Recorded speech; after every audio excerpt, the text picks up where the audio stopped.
they live in interesting times.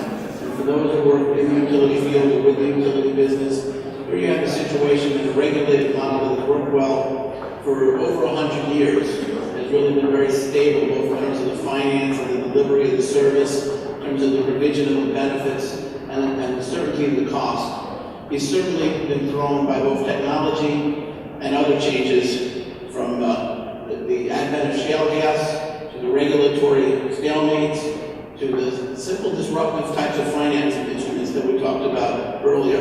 This is simply a new world for utilities. I think it's a very exciting time to be involved in this business. Obviously, for a lot of CFOs, CEOs, and others, it's a challenging time.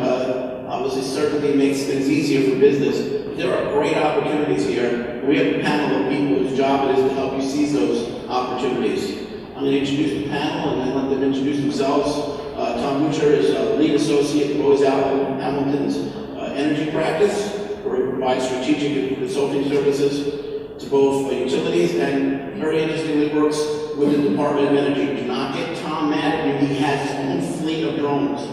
So, Matthew Platt is with Bidgely. Bidgely's go-to-market team, and is responsible for creating partnerships with utilities worldwide.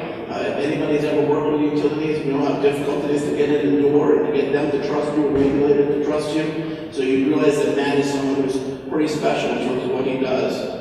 Gary is someone who I've actually had the opportunity to work with. Gary is currently with the New York ISO, the team leader for their strategic and business planning, and he and I have had the opportunity to work together on wind farms in upstate New York. And he is an expert in the field of every aspect of renewable energy, from literally starting at the ground up to building a facility and putting it in play and making cranky landowners and municipalities, my clients, happy. So welcome, Gary. And finally, Pam Maines with Pepco Energy Services. She's had a career at Pepco, following up her other service. She's been in the regulated electric utility business for a long time. She provides executive leadership of business development activities for the energy solutions and services provided nationally. Basically, what Pam does, if you read through her resume, she solves problems for people, which is really what our whole panel does. So with that, I'm going to open it up to the panel and ask Tom to start off. Tell us what you'd like to talk about, what you do, and kind of things you see going on. Great. Thank you very much. I appreciate everybody sticking with us. I think we're the ones that keep you between this and cocktails. So I'm glad I'm still here. I agree. I think this is a really interesting time for utilities. We've heard all day long about the disruptors that are going to happen. Right? We've got solar prices coming down. We have storage prices coming down. We haven't talked a lot about energy efficiency, but I think those measures are getting more and more economical. Another thing that is happening that we don't know about is that we have an aging utility grid. Transmission and distribution system is going to require upgrades. And the combination of all of these things is you're going to have load come off the system. You're also going to have a requirement for investment, and all this is going to do, in my opinion, is drive up rates, right? And as rates go up, then you have more and more incentive to come off the grid. And as more people come off the grid, and you have fewer kilowatt hours being sold by utilities, they're going to start to get in trouble. And I think they're going to start to get in trouble a little bit more quickly than most people expect.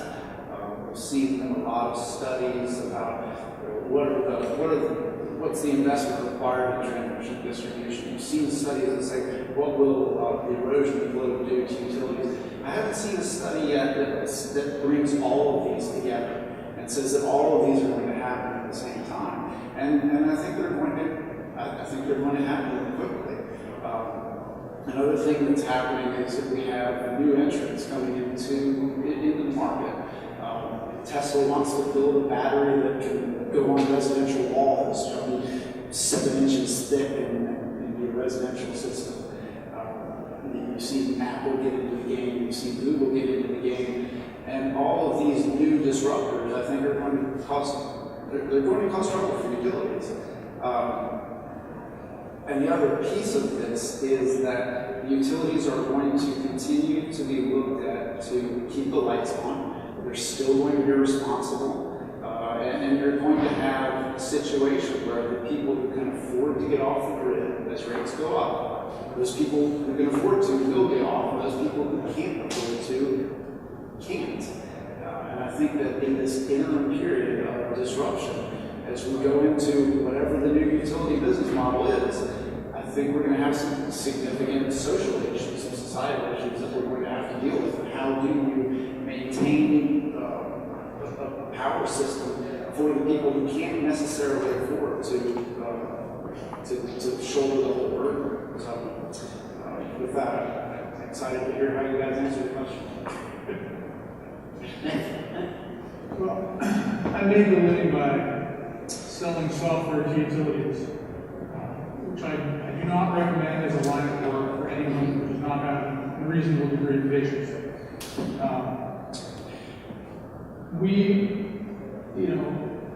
We at Bidgely have named an AGRION disruptor, and we're very happy about that. And I think our disruption comes from the fact that we're trying to do things that have previously been mutually exclusive. So, if you consider, Hurricane Sandy, when you talk about Hurricane Sandy, a lot of times the issue of climate change comes up. A lot of times the issue of should the electric grid be able to withstand anything you throw at it comes up. And I think you can debate these things. What you can't debate with Hurricane Sandy is that it was a nasty storm. The ice storms in Atlanta and Tennessee last year were nasty storms. The wildfires in California and Arizona were awful. All of these events resulted in losses of power. And our utilities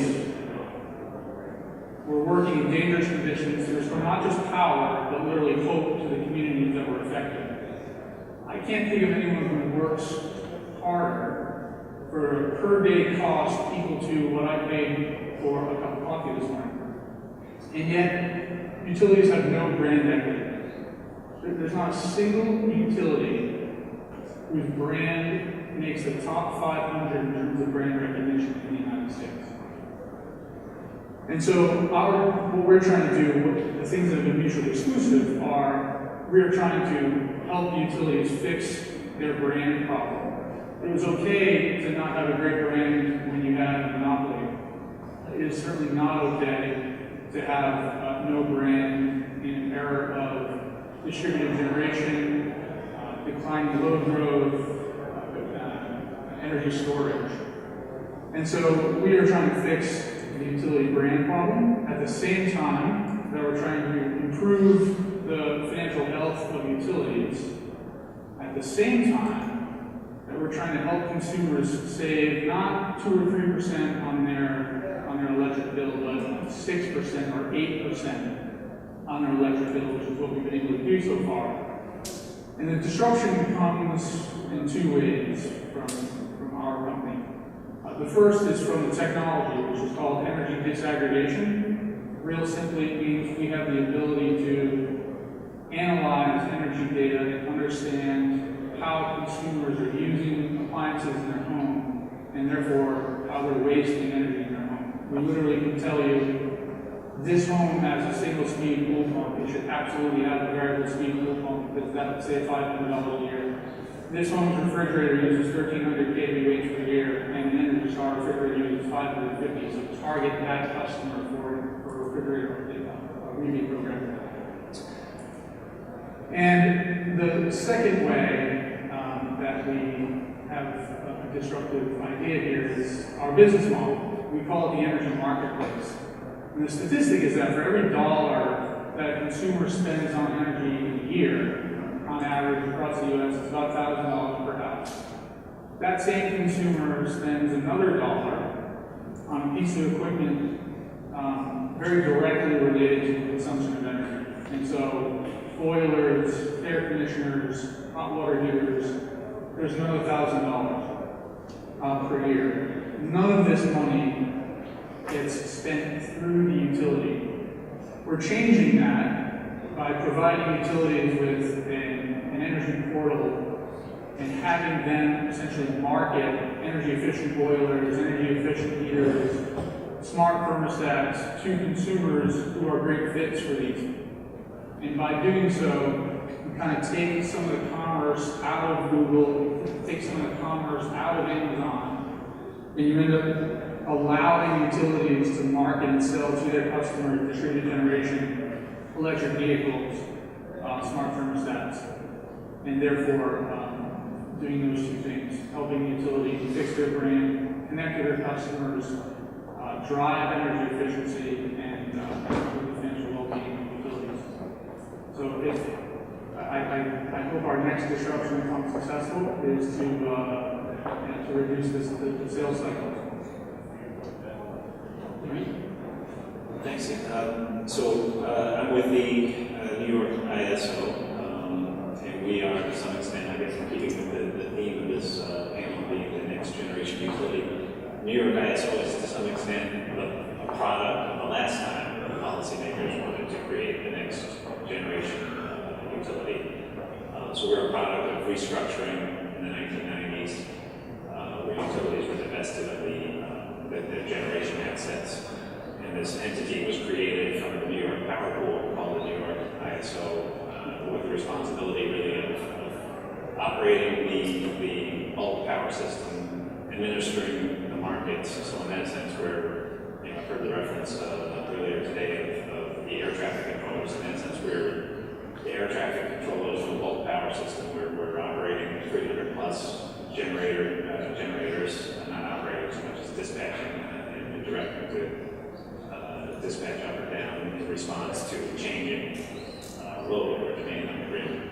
At the same time, we're also a commodity exchange. We administer the competitive markets that set the price for that energy, and bids come in from each and every generator, and we stack that supply up until we meet the load that we need to at any given moment. So we both operate the system and administer the markets that sort of set the prices on that system. The other functions of the New York ISO are planning, and these functions are no less important than the planning function. In particular, we look out at a 10-year horizon and do reliability planning for the system. So we identify needs based on projected load forecasts and changes in the system, whether we see generators retiring, new generators coming on. And we look for those needs, those gaps where supply won't be able to meet projected demand. And that plan is developed and shared with our market participants with the goal of eliciting from that community projects that would solve those problems. And those projects could be new sources of supply, new central generation, new transmission capacity, demand response, resources, and potentially even energy efficiency solutions. So it's, in that sense, we're a technology agnostic organization. Our guiding principle is that if you want to enter the system, then you create no reliability problems and do that. We have an extensive interconnection process that we go through, and each and every project goes through to ensure that that doesn't happen. And the last function, I think, that is also relevant in terms of facilitating the next generation utility, the last function that we support is really technology, evolution of technology. I think sometimes people view the grid as a monolithic 1900s machine that is unchanging and unbending. There's maybe some truth to that, but we do have, as the ISO, we do have the ability to tweak things. We're talking about disruption, and the ISO's role in that, I think, is we're fine with technology disruption. We're fine with new technologies emerging and displacing old technologies. We're fine with business model disruption. We're fine with the new business entities entering the new market participants that enter the system, changing the utility business model. What we're not fine with is grid disruption and seeing technologies enter the system that would cause reliability problems. So it's this this technology, this facilitating technology, the emergence of new technology is a bit of a tricky component of our responsibility, in that we don't want to stand in the way of technology emerging. At the same time, we do need to make sure that these technologies, as they enter the system, don't cause more harm than they do good. And some of the technologies that we've talked about today, if they're not integrated properly, they could cause reliability problems, and they could cause market efficiency problems. If you have distributed energy resources that are interconnected to the system, that are somewhat operating independently, and our operators, our market operators and planners are not aware of them, and are not aware of the types of decisions that they're making in response to either price signals or reliability signals. You could end up getting greater volatility in terms of prices, and ultimately loading problems on certain circuits that result in reliability problems. So our goal really is to try to see these technologies integrated into the markets, so we can predict their behavior, and we can factor those behavior changes into our day-to-day operations, minute-to-minute operations, really. Yeah, I did just want to, I made a note of something that Tom described. I don't know if you used the phrase death spiral, but it's one that it's a phrase that people are discussing up in Albany as we talk about this distributed energy resource paradigm and the REV proceeding. And I think Tom is exactly right. The utilities, I think, are vulnerable to that, and I think to some extent, we're already seeing the beginnings of that. So if there's not something done along the lines of within the REV proceeding to kind of change the way rate making is done, those utilities are vulnerable to this death spiral. Really, for the first time in the 100-year history of the grid, 100 plus at this point, you're seeing energy demand flatten out. And so the magic of utility rate making has always been that demand for energy continued to grow. So you would set a rate, the utilities would invest their capital to expand the system, and you would kind of capture that through load growth. They would capture revenue, and they needed to pay for that capital investment and earn a reasonable profit through load growth. When that load growth stops, it's hard to do that. It's hard to keep that level of investment up in order to expand the system, or even maintain the existing reliability of the system. So we're seeing that happen now, and that's largely attributable, I think, to energy efficiency programs and some of these distributed energy technologies. Solar in particular is expanded tremendously in recent years, and it's pulling energy demand off of the grid, and so that eats into utility revenues, and it has the potential, if it's not corrected for in a regulatory process, it has the potential to start this death spiral that some of the phone companies are probably more familiar with in terms of what's happening with cell phone technology. And so I guess with that, I'll pass the mic on and welcome any questions about the NICE and our views of the generation utility. Pam, and could we please have Pam's slides put up on the screen, please? Thank you. I'm Pam Maines. I'm with Pepco Energy Services. And Pepco Energy Services is an energy services company. We're in the business of installing energy efficient projects. Thank you. So everybody's talking about solar PV and other disruptive technologies, and Pepco Energy Services does install projects, capital projects such as those in the form of long-term PPAs and or energy conservation measures, along with other traditional energy conservation measures. But I'm going to go a little old school and talk about combined heat and power. It is almost precisely not a disruptive technology. But when we're talking about sustainability, reliability, I wouldn't go as far as to say renewable, although with the advent of the shale gas findings. I think it's arguably certainly a long-term resource, energy efficient, economical, and environmentally sound. There's very good arguments for combined heat power that people really should be taking a closer look at when they're talking about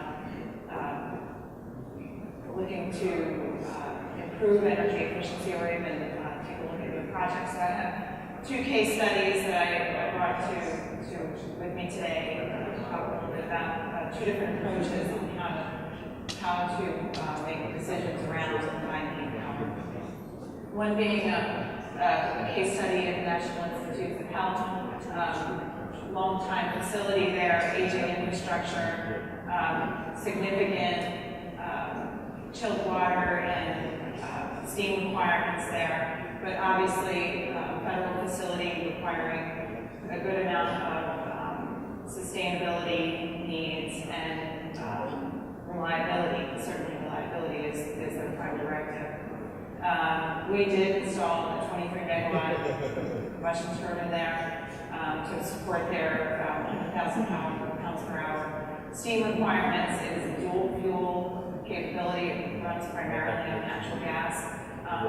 For the National Institutes of Health, their prime reason for selecting CHP was because they had an aging infrastructure and they have significant steam requirements that require redundancy. Federal government often requires a significant amount of redundancy, so that's where they might have temporary boilers to back up their steam requirements and or dual fuel. So CHP does a good job of meeting those kinds of requirements, and then also providing them with the 23 megawatts of power. They do produce a small amount of electricity at times to generate power and get it back into the PJM grid. PJM is the Washington, D.C., Delmarva, Maryland version of New York ISO. So Pepco Energy Services designed, built, and actually that project's been in place for 10 years at the National Institutes of Health. The next one is a CHP project that's currently under construction at DC Water. It's the largest wastewater treatment facility in the world, serving over 2 million residents. And they came at this from a very different approach. They were installing a new process called Candy at DC Water. It's a state-of-the-art wastewater treatment processing unit, and they need steam for that processing. So this combined heat power will produce 15 megawatts of electricity that's needed on their campus. They are generating all that electricity behind the grid. And then it's also producing 100% of the steam requirements. Again, there's a drive towards efficiency and reliability there. So there's dual fuel capability. You can produce the steam that's required for the process with the digester gas that's produced from the wastewater treatment facility. So it's essentially a closed loop.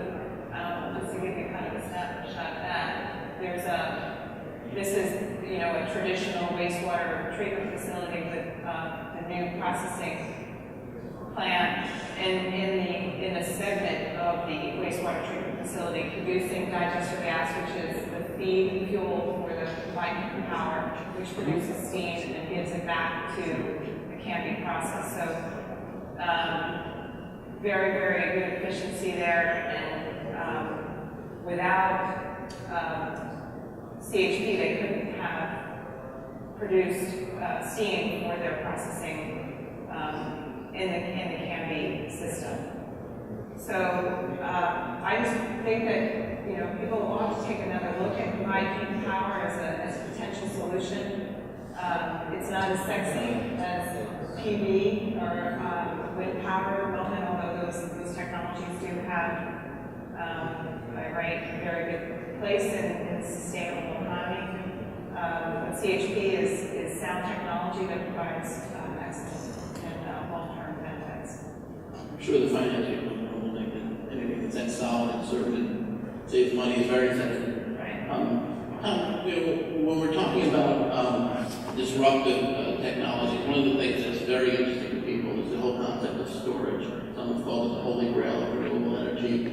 It also has other issues on a large scale. When we talk, for example, about pump storage in New York, if you go back to the effort in the 1960s to take apart Storm King and turn it into a point storage, a pump storage, that's really where the environmental movement in many ways in New York started, was with the opposition to that project. Storage has been around a long time, and now that it's moved forward, we're also getting some pushback. We have some California utilities that are saying that those folks with residential storage have arbitrage opportunities, and in fact are themselves some of the utilities and refusing to allow them to be part of the net metering system. So truly disruptive in a lot of ways, both in terms of the utility model and the economics. What are your thoughts as we look at storage in this equation? What do you see happening? What do you think is moving on? Well, so I think storage has two things going for it right now. And one is, it is a hot topic, and people are interested in it. Companies are interested in it. So, one of my clients within DOE is ARPA, the Advanced Research Projects Agency for Energy, and they're pouring billions of dollars into storage. Other companies, Tesla is pouring millions of dollars into storage, right? They're gigafactory. So there's a research and development side of it. The other thing that I think storage has going for it is that there's another application for storage, right? We've got vehicle batteries, and with electric vehicles becoming wildfire, right? But they are becoming more popular. We're seeing some growth in that market. So similar to the solar industry, as factories got up to their capacity, got up to scale, you saw prices coming down. I think we'll see the same thing in storage. Both from a research and development side, but also from factories coming online, getting up to capacity, spreading out those fixed costs over a larger volume of batteries, and that's only going to accelerate the market adoption within energy storage. One of the things that's curious to me about when we talk about storage, you mentioned the EVs. People have always talked about, we can actually use the EVs as a storage resource while they're parked. But I always wonder what happens when everybody comes home from 6 o'clock at night and plugs in, if we're not creating, in fact, another peak demand through our EV system. Well, I'm not an expert in the vehicle side of it, but I believe that you can set it to charge at certain times. So it's not just a direct plug. I could be wrong on that. But interestingly, the EV problem now, it's called the cul-de-sac problem, right? You have concentrations of EVs within communities that can afford EVs, and that requires then transmission and distribution, or distribution upgrades to that cul-de-sac, which is then spread, or the cost of which is spread across every place. So I think there are other challenges there. But getting back to your question, as vehicles become more widespread, as the overall manufacturing industry gets up to scale, I think we're going to see prices coming down, along the same curves that we saw with solar. On that thought, though, everybody plugging in their EV at 6 o'clock at night, I think Tom, you're right. There's controls that can be put in place that you plug it in, and it doesn't necessarily need to be in charge. It can be out of the daytime. One of the things that would help in that regard is some utilities have voluntary pledge rates, but the kind of more proliferation of those types of time of use rates that send a signal to the customer. When does it make sense to charge? When does it make sense to plug our EVs in? As opposed to, and the same would apply for other types of storage as well. When does it make sense to discharge versus charge that? And it really makes sense to have some sort of economic signal, price signal that goes to customers, ideally in a way that they don't have to actually sit down and think about it and look at the screen, but in a way that's maybe more Matt, in terms of utilities, utilities, they always used to talk about if you were a financial advisor, in the old days, you used to learn about people's portfolios, AT&T, utilities, and they were pretty much that. Obviously that's changed, and not as bad here in America yet as in Europe, where those utilities are shedding billions of dollars off their balance sheets. But this is certainly a challenging time for them. What do you see as the utilities' incentives for these things? What are the impediments that are preventing them from moving forward? Obviously, they have to deal with the regulatory environment that's far behind where the market is. What kind of things do you see happening? Sure. Actually, you saw Warren Buffett speak on Tuesday. Yesterday, I was at the National Edison Electric Institute Conference in Las Vegas. Warren Buffett gave a keynote. And he said, I invest in things that I understand. And, I've always been a proponent of investing in utilities. They don't make me rich. They still make me rich. And I'm going to still invest.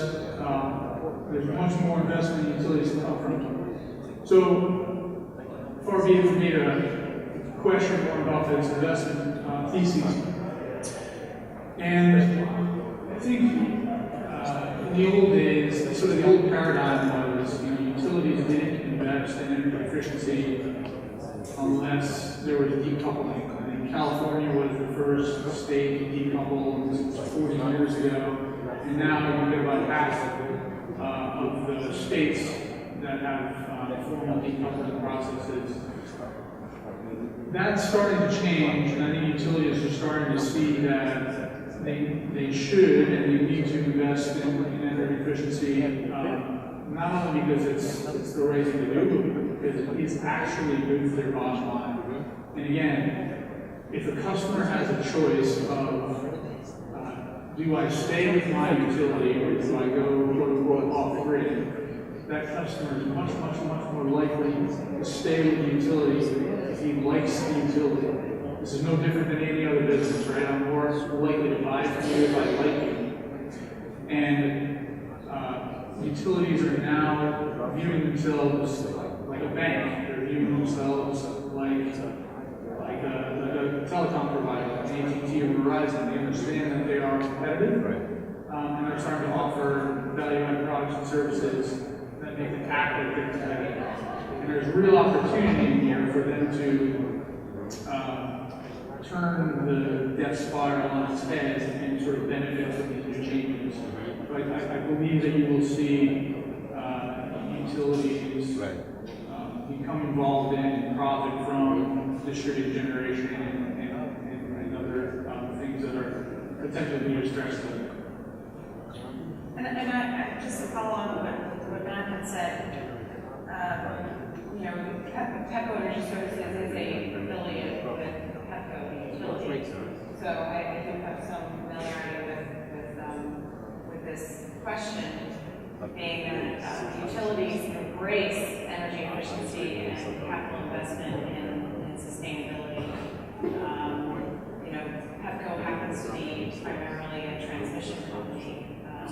They are not a generator, although ironically there's a proposed merger on the table right now between Exelon and Pepco, or I should say an acquisition, where Exelon, of course, is a mega generator.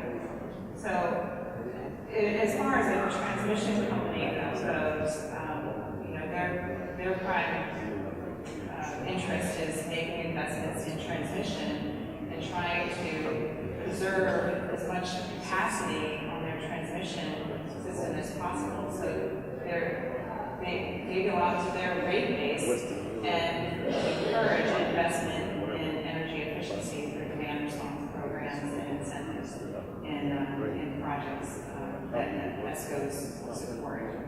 So I would agree with what Matt has said and probably say that we are a long way off from microgrids or residential customers going off grid to really making a significant impact on bottom line with respect to utilities to the point where they're going to continue to encourage it for a long time.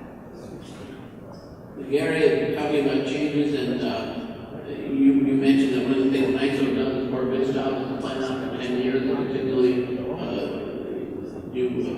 plans, your regulated utilities, public and private, you work for, power authorities, rely on those things, and then along comes a federal court decision and says things like, oh, well, that demand management that we've all used so well and worked with so well to save us from doing prevent brownouts and actually shift around revenues in a way that encourages market efficiency. Well, we don't see it. So, and there's some who are calling that the legal superstorm Sandy of right now until we figure out what it all means. Whether in terms of specifically 745 or such generally, as the grid, since you are the grid here, how do you deal with these kind of regulatory changes, and how do you work with your utilities to adapt to these types of things as you move along? Yeah, so Order 745 has certainly cursed us with interesting times. And I guess I would start by saying we're right now we rely on 1,000+ megawatts of demand response to help us meet our requirements, our reliability requirements. We have a requirement to meet the projected load peak for the summer. New York is a summer peaking state. The projected peak for this summer is about 33,600 megawatts plus or minus. On top of that, we need 17% reserve margin, and so that brings us to 38,000 some odd megawatts. And we have at our disposal roughly 41,000 megawatts when you add up installed generating capacity for central generation plants, demand response, and the ability to import energy from other regions. So we've got a fairly thin margin, and that margin has been thinning over time because, while I mentioned earlier, energy demand has flattened, peak demand has actually continued to grow. So we're in a bit of a paradox where the grid is being used less overall, but it's being used more to meet peak demand. We're growing in terms of that peak demand requirement. So the NISO, I think, views demand response as an important resource to get through these peak periods.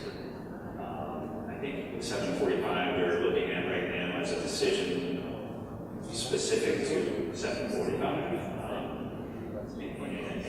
And that order really, I think, was about, I'm not an expert on it, but I think the focus of that order was really on compensation for those types of resources. And we have filing for compliance filing for been for quite a while, I think, well over a year, and possibly because they saw the writing on the wall in this lawsuit. I heard that, but they had never acted on our filing, so we were waiting and continue to wait for some guidance from FERC as to what that means. I think our view is demand response is still a resource that we need in the market, and will continue to factor it into our planning and operations purposes. And time will tell, I guess, whether that changes. But I think we can continue to see a role for demand response in the future. What I'd like to do now is open it up to the audience, and those of you who stayed, this is a group that really done some very interesting things. I'm sure you have some questions for them right there.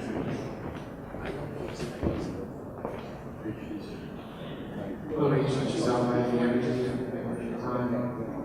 I look at a lot, look often at the differences between PJM and NISO. One unique difference or striking difference is the value frequency regulation in PJM versus NISO. PJM will get values over $200,000 per megawatt. Do you see value frequency regulation in NISO growing towards where it is in PJM? We talked about that. Well, I can't foresee the future, I guess, but there's the key difference, I think, between the NISO regulation market and the PJM market is market size. The regulation market in New York ranges 200 to 300 megawatts out of a 30,000 to 40,000 megawatt system. It's not a large market, and it's occupied largely by hydro plants, gas plants, and most recently flywheels. So flywheels now occupy about 10% of that market, and flywheels, hydro, are essentially price takers. So again, the cost is being set, the price is being set by gas generators who really have minimal cost to provide that additional regulation service to the ISO. So it's not a large market to begin with, and it's being met with relatively low cost resources. So I guess if I had to foresee the future, I would say that prices will track gas at this point, and if gas prices go up, and you'll see regulation prices go up. Quick follow-up on that question, and when you see what's happened in Ohio, the state for Order 745, what's your reaction to that, and how do you see that affecting I didn't quite catch the reaction to Ohio. the overturning of state reaction to the FERC Order 745? You talking about the pushback on the RPS in Ohio? FERC Order said that they are going to be able to evaluate states have control, basically, not FERC, determining the values, say, being in the energy market and PJM, and it would be on the state level that determine the values of the management. Well, that's what I was discussing earlier in terms of the NISO view right now on that court decision 745 is that it's specific to 745, and we're going to kind of proceed with our demand response resources in the manner that we have been. 745 was about compensation for demand response resources. And I think the court decided that the compensation for those resources was a retail issue and therefore a state's issue. I don't know, not being a lawyer and only being a sort of an amateur armchair lawyer at best, having read the decision, I couldn't say whether they were right or wrong. I defer to Dan. I think one thing we can say is that when you look at the history of New York State, not only in terms of the current administration, which has been very proactive in the energy field, but really going back for some time, DRM has been very strongly supported at the state level, not only at the PSC, but the administration, the DRM resources have been, particularly in terms of New York City, as it's dealt with things like barges occasionally and the like, that the programs on both the municipal level and at the state level have been very supportive of that value. And you're like, the trend I would suggest that our PSC is probably likely to be very proactive in supporting NISO's efforts to do so. I would definitely agree. I don't see it as the death of ER by any means. I think if anything, it will empower the state to maybe take more action than otherwise might have. I agree. I think the most recent ruling on 745 is a bad policy, but it will not affect the amount of demand response in New York, ISO, or in PJM. It never was and never was going to be where the money was for demand response resources. But I'd like to ask the panelists before we close out with this at time, but if there's any last parting shot you'd like to say, and I would like to say, as a parting shot, is there anything you'd really like to see as these couple of sentences of your wish list? I really wish Congress would do this, I really wish the PSC would do this, or, and as with all comments tonight, these are all not intended to be speaking statements on behalf of your entities or on behalf of any utility or government entities.